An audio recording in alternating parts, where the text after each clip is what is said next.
نحمده ونصلي على رسوله الكريم وعلى آله وصحبه اجمعین اما بعد۔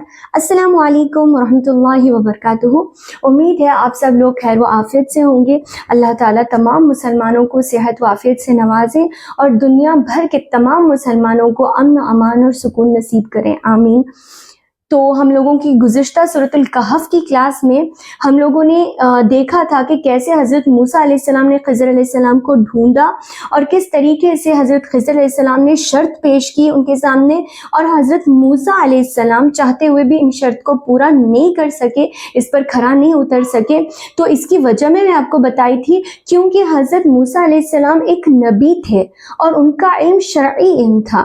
کسی شریعت کے علم رکھنے والے کے لیے یہ چیز برداشت کے باہر تھی کہ کسی بھی بے گناہ انسان کو جان بوجھ کر قتل کر دیا جائے یا پھر کسی کی اچھی چیز کو توڑ پھوڑ دیا جائے، یہ ان کی برداشت سے باہر تھا، ان کی شریعت کی خلاف تھا، شریعت میں چیزیں حرام تھی، تو اسی لیے وہ برداشت نہیں کر پائے ان کی شریعت کے علم کی وجہ سے۔ جبکہ حضرت خضر علیہ السلام کا جو علم تھا وہ ایک تکوینی علم تھا، یعنی اللہ تعالیٰ نے انہیں اپنی جانب سے جو وحی کی، جو کرنے کو کہا سو انہوں نے کر دیا، اس کا تعلق غیب سے تھا تو انہوں نے کیا۔ تو ان دونوں کا علم بالکل ڈیفرنٹ تھا، جس کی وجہ سے حضرت موسیٰ علیہ السلام صبر نہیں کر سکے اور حضرت خضر علیہ السلام نے ان کے ساتھ کو نہیں برداشت کیا۔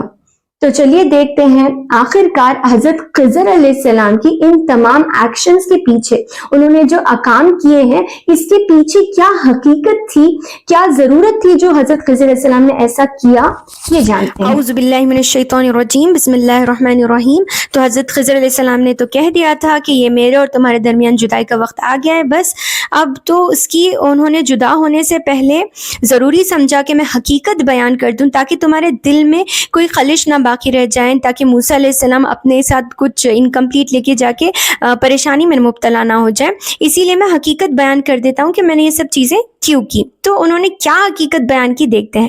اما السفینۃ، رہی کشتی، وہ کشتی جس کی حضرت خضر علیہ السلام نے 2 تختیاں توڑ دی تھی۔ اما السفینۃ، رہی کشتی، فکانت لمساکین یعملون فی البحر، سمندر میں، دریا میں کام کرنے والے چند مسکینوں کی تھی۔ فَأَرَدْتُ أَنْ أَعِيبَهَا، میں نے ارادہ کیا کہ میں اسے عیبدار بنا دوں۔ کیوں؟ کیا وجہ تھی؟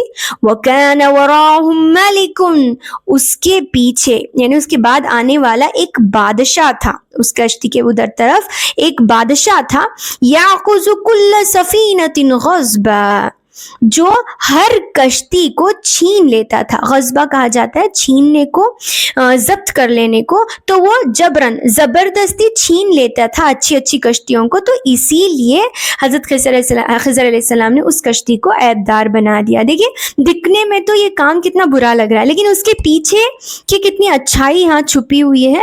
یہ اللہ تعالیٰ کی تمام کام ایسے ہوتے ہیں۔ اکثر آپ زندگی میں اگر کچھ بھی برا ہو جاتا ہے تو ہم اللہ تعالیٰ سے نا امید ہونے لگتے ہیں کہ اللہ تعالیٰ نے میرے ساتھ ایسا کیوں کیا، ایسا نہیں ہونا چاہیے تھا، ایسا ہونا چاہیے تھا۔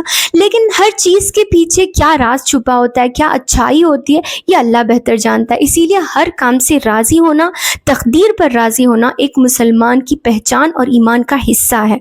تو دیکھیے اللہ تعالیٰ نے اس کے پیچھے، یہاں تو خضر علیہ السلام تھے، انہوں نے بتا دیا، لیکن کائنات میں ایسی کئی چیزیں چل رہی ہوتی ہیں جس کا ہمیں علم نہیں ہوتا۔ تو ایسی صورت میں مایوس نہیں ہونا چاہیے، ہمیں اسے اللہ تعالیٰ کے حوالے کر دینا چاہیے، جیسے ابھی فلسطین کے ساتھ ہو رہا ہے۔ دکھنے میں تو یہ سب چیزیں بہت بری لگ رہی ہیں، لیکن اللہ بہتر جانتا ہے کہ اس کے پیچھے کیا راز ہو سکتا ہے۔ اللہ تعالیٰ نے اس میں کچھ بہت اچھا رکھا ہوگا۔ تو بہرحال انہوں نے حضرت خضر علیہ السلام اس لیے اسے کشتی کو عیبدار بنا دیا تاکہ ان مسکینوں سے وہ کشتی نہ چھن جائیں، اس ڈر سے۔ تو آگے چلیے، وَأَمَّا الْغُلَامُ، اور رہا وہ لڑکا، فَكَانَ أَبُوَاهُ مُؤْمِنَيْنِ، دیکھیے یہاں پر وہ لڑکا سے مراد وہ لڑکا جسے حضرت خضر علیہ السلام نے قتل کر دیا تھا۔ تو رہا وہ لڑکا، فَكَانَ أَبُوَاهُ مُؤْمِنَيْنِ، اس کے والدین، ابواہ سے مراد والدین، ماں اور باپ دونوں مومن تھے۔ فَخَشِينَا أَن يُرْهِقُهُمَا طُغْيَانًا وَكُفْرًا، مجھے اس بات کا ڈر لگا، أَن يُرْهِقُهُمَا، کہ وہ انہیں پریشان کر دے، ان دونوں کو وہ پریشان کر دے اس کے نافرمانی، اس کے کفر سے اور اس کی سرکشی سے۔ یعنی وہ لڑکا اتنا برا تھا کہ کہیں وہ اپنی سرکشی سے، اپنے کفر سے اپنے والدین کو ان کے دین سے نہ پھیر دے، انہیں تکلیف نہ دے، انہیں پریشان نہ کرے، اسی لیے حضرت خضر علیہ السلام نے اسے قتل کر دیا۔ اس کی وجہ کیا تھی؟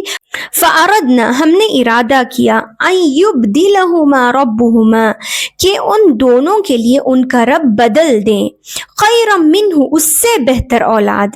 دیکھیے وہ چاہتے تھے کہ اس سے بہتر اولاد ان کا رب انہیں اس کے بدلے میں دے دیں، یعنی اس لڑکے، نافرمان لڑکے کے بدلے میں اللہ تعالیٰ نیک اور اچھے لڑکے اس کے بدلے میں دے، خَيْرًا مِّنْهُ زَكَاةً وَأَقْرَبَ رَحْمًا، جو کیسے ہوں؟ جو اس سے زیادہ پاکیزے اور اپنے ماں باپ سے محبت کرنے والے ہوں۔ یعنی وہ چاہتے تھے کہ اس لڑکے کو مار کر اللہ تعالیٰ نے ایک اور دوسری اولاد دے ان کے بدلے میں، جو ان سے زیادہ نیک، پاکیزہ اور ان سے زیادہ اپنے ماں باپ سے رحم کرنے والے، محبت کرنے والے ہوں۔ تو دیکھیے اللہ تعالیٰ نے اتنے ان کو قتل کرنے کا حکم دیا، اس کے پیچھے یہ راز تھا۔ وَأَمَّا الْجِدَارُ، اور رہی وہ دیوار، یاد آئی وہ دیوار جسے حضرت خضر علیہ السلام نے کھڑا کیا، حالانکہ ان کے گاؤں والے نے مہمان نوازی سے انکار کر دیا تھا۔ تو اما الجدار، رہی وہ دیوار، فکان لغلامین یتیمین، تو وہ دو یتیم لڑکوں کی تھی۔ وہ دیوار کیا تھی ان دو یتیم لڑکوں کا؟ فی المدینتی وکان تحتہ کنز لہما، دیکھیے اس شہر میں وہ دو یتیم بچے تھے، وَكَانَ تَحْتَهُ، اور اس دیوار کے نیچے، تحت کہتے ہیں نیچے کو، اس دیوار کے نیچے کنز لہما، ان دونوں کے لیے خزانہ چھپا تھا۔ اللہ اکبر، دیکھیے اللہ تعالیٰ نے کیا کیا راز چھپائے رکھے ہیں اس کائنات میں، ہم نہیں جانتے، ہم وہی کہتے ہیں جو ہمیں دکھتا ہے، لیکن دیکھیے اللہ تعالیٰ اس کے پیچھے کتنے خیر اللہ تعالیٰ نے چھپائے ہوئے ہوتے ہیں۔ تو وہ جو دیوار تھی، وہ دیوار دو یتیم لڑکوں کی تھی اس شہر میں، جس کے نیچے ایک خزانہ چھپا ہوا تھا۔ وَكَانَ أَبُوهُمَا صَالِحًا، اور ان دونوں کا جو باپ تھا وہ بہت زیادہ نیک انسان تھا۔ تو وہ جو باپ تھا ان دونوں یتیم بچوں کا، اس کا باپ جو مر گیا تھا، تو وہ بہت نیک تھا، اسی لیے انہوں نے اس کے خزانے کی حفاظت کی۔ فَأَرَادَ رَبُّكَ، تمہارے رب نے ارادہ کیا، أَن يَبْلُغَ أَشُدَّهُمَا، کہ وہ دونوں لڑکے اپنی جوانی کو پہنچے، وَيَسْتَخْرِجَ كَنزَهُمَا، اور وہ اپنا خزانہ نکال لیں۔ تو اللہ تعالیٰ نے اس کے پیچھے یہ راز چھپا رکھا تھا کہ حضرت خضر علیہ السلام نے ان کی مہمان نوازی سے انکار کے باوجود اس دیوار کو کھڑا کیا۔ کیوں؟ کیونکہ اللہ تعالیٰ چاہتا تھا کہ اس خزانے کو محفوظ رکھا جائے جو اس دیوار کے نیچے تھا، جو یتیم بچوں کا تھا۔ رحمۃ من ربک، یہ تمہارے رب کی جانب سے رحمت ہے۔ وما فعلتہ عن امری، دیکھیے یاد رکھیے حضرت خضر علیہ السلام نے واضح کر دیا ہے، وما فعلتہ، میں نے یہ سب کچھ اپنی مرضی سے نہیں کیا، نمری اپنی رائے سے، اپنے مشورے سے، اپنی مرضی سے نہیں کیا۔ کہنے کا مطلب یہ ہے کہ انہوں نے جو کچھ کیا اللہ تعالیٰ کے حکم سے، اللہ کی مرضی سے، بس اللہ تعالیٰ نے جو کہا وہ انہوں نے کیا، اس میں ان کی خود کی کچھ بھی رائے نہیں ہے۔ تو کسی کا بھی یہ کہنا کہ حضرت خضر علیہ السلام فرشتے تھے، یا کسی کا یہ کہنا کہ حضرت خضر علیہ السلام پیغمبر تھے، یہ سب چیزیں ہمارے علم سے باہر ہے، تو ہمیں اس کے بارے میں زیادہ ڈیٹیلز میں نہیں جانا چاہیے۔ اللہ تعالیٰ نے جو ہمیں بتایا ہے بس اس پر اکتفا کریں۔ ذَلِكَ تَأْوِيلُ مَا لَمْ تَسْتَطِعْ عَلَيْهِ صَبْرًا، تو حضرت خضر علیہ السلام نے کہا بس یہی تھی حقیقت جس پر تم صبر کی طاقت نہیں رکھ سکے۔ تو یہاں پر ہم حضرت خضر اور موسیٰ علیہ السلام کا واقعہ ختم ہوا۔ تو موسیٰ علیہ السلام کو حضرت خضر علیہ السلام نے واضح کر دیا تھا کہ یہی تھی حقیقت جس پر تم صبر نہیں کر سکے۔ تو ملتے ہیں اگلی کلاس میں، تب تک کے لیے السلام علیکم ورحمۃ اللہ وبرکاتہ۔